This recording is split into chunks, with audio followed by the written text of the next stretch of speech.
बिस्मिल्लाहिर्रहमानिर्रहीम। Good morning dear students. आज हम डिफरेंट ऑर्गेनेलिज ऑफ सेल्स के बारे में डिस्कस करेंगे। कल हमने सेल स्ट्रक्चर शुरू किया था, उसमें हमने सेल मेम्ब्रेन या प्लाज्मा मेम्ब्रेन के बारे में बात की थी और उसके बाद साइटोप्लाज्म में जो डिफरेंट ऑर्गेनेलिज हैं उनके बारे में ब्रीफली हमने डिस्कस किया था। आज हम थोड़ा डिटेल से डिस्कस करेंगे। तो सबसे पहले हम बात करेंगे न्यूक्लियस की।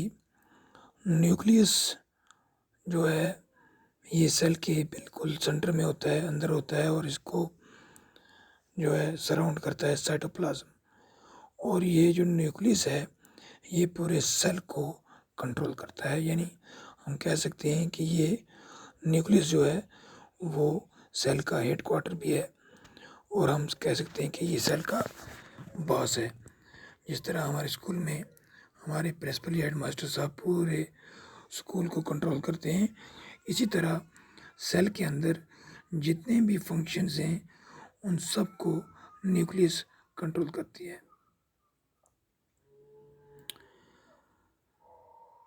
अब जो सेल्स होते हैं, बहुत सारे सेल्स जो हैं उनमें सिर्फ एक ही न्यूक्लियस होती है।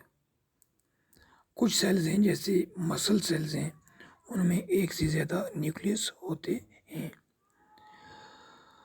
न्यूक्लियस की शेप जो है वो स्फेरिकल होती है, जैसा आप इस डायग्राम में देख रहे हैं, बिल्कुल स्फेरिकल है।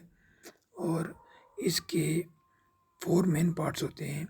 एक है न्यूक्लियर मेम्ब्रेन, दूसरा है न्यूक्लियर सैप और न्यूक्लियोप्लाज्म, तीसरा है न्यूक्लियोलस, और चौथे हैं क्रोमोसोम्स। अब ये जो आउटर मोस्ट कवरिंग है जो आप देख रहे हैं, जिसे न्यूक्लियर एनवेलोप भी लिखा गया है यहाँ पर डायग्राम में, यही न्यूक्लियर मेम्ब्रेन है। ये न्यूक्लियस को साइटोप्लाज्म से अलग करती है। और जिस तरह सेल मेम्ब्रेन जो है उसमें स्मॉल पोर्स होते हैं, मैंने डिस्कस किया था कल हम आपके साथ, उसी तरह न्यूक्लियर मेम्ब्रेन में भी स्मॉल पोर्स होते हैं, टिनी होल्स होते हैं, जिनके ज़रिए एक्सचेंज होती है सब्सटेंसेस की न्यूक्लियोप्लाज्म और साइटोप्लाज्म के बीच में। अब जिस तरह सेल के अंदर साइटोप्लाज्म है, इसी तरह न्यूक्लियर मेम्ब्रेन जो है वो कवर करती है न्यूक्लियोप्लाज्म को।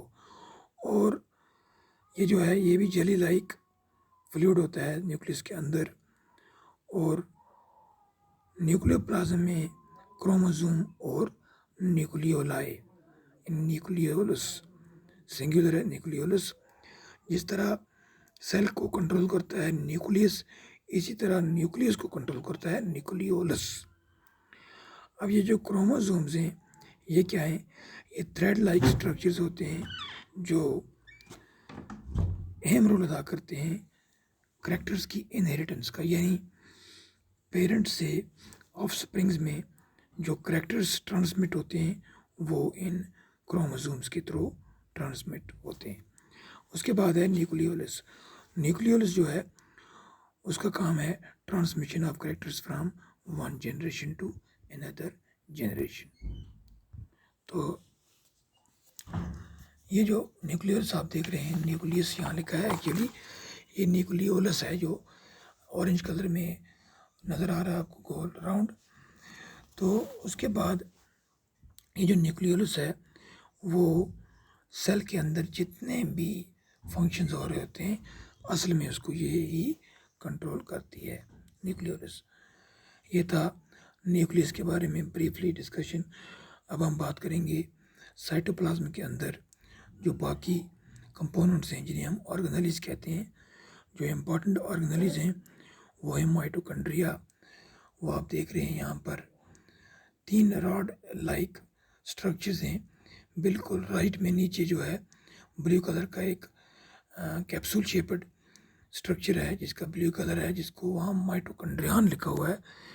तो चूँकि सेल में एक से ज़्यादा माइटोकॉन्ड्रियन होते हैं इसलिए हम इनको प्लूरल यूज़ करते हैं, माइटोकॉन्ड्रिया। ये रॉड या स्फेरिकल इन शेप होते हैं। उसके बाद है क्लोरोप्लास्ट। क्लोरोप्लास्ट जो हैं वो सिर्फ और सिर्फ प्लांट सेल्स में पाए जाते हैं, यानी एक पिगमेंट होता है जो फोटोसिंथेसिस में अहम रोल अदा करता है। उसके यहाँ देख सकते हैं आप, ये प्लांट सेल है। यहाँ पर बिल्कुल टॉप पर लेफ्ट साइड में बीन शेप्ड लगभग एक स्ट्रक्चर है जिसमें छोटे छोटे गोल दायरे बने हुए हैं, ये क्लोरोप्लास्ट है। तो उसके बाद इम्पॉर्टेंट ऑर्गेनेली है सेल का, जिसे कहते हैं एंडोप्लाज्मिक रेटिक्यूलम। वो आप देख सकते हैं इस डायग्राम में। न्यूक्लियस के नीचे और लेफ्ट साइड में जो ग्रीन कलर के वो थ्रेड जैसे हैं, इन्हें एंडोप्लाज्मिक रेटिक्यूलम कहते हैं।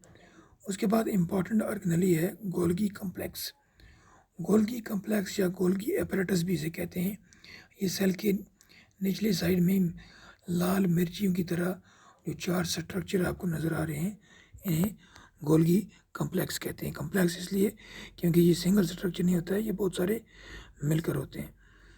उसके बाद एक और इम्पॉर्टेंट ऑर्गेनेली है सेल के अंदर, जिसे लाइजोसोम कहते हैं। इस सेल के अंदर जो डायग्राम यहाँ बनाई गई है, आप देख सकते हैं 2 लाइजोसोम है। एक राइट साइड में है जो बिल्कुल राउंड स्ट्रक्चर है, ब्लू कलर का, और इसी तरह लेफ्ट में भी एक है। तो यहाँ पर इसको लेबल भी किया गया है लाइजोसोम। ऊपर से नीचे की तरफ अगर आए राइबोसोम के नीचे लाइजोसोम लिखा हुआ है। तो ये हो गया लाइजोसोम। और उसके बाद जो दूसरे इम्पॉर्टेंट ऑर्गेनेलीज हैं उन्हें कहते हैं राइबोसोम्स। राइबोसोम्स बहुत सारे होते हैं। सेल में सबसे ज़्यादा जो ऑर्गेनेलीज पाए जाते हैं वो राइबोसोम्स होते हैं। ये छोटे छोटे डॉट आपको नज़र आ रहे हैं ब्राउन कलर के, तो ये हैं ऊपर इस पर लेबल भी किया गया है राइबोसोम। तो ये हो गए डिफरेंट ऑर्गेनेलीज ऑफ सेल।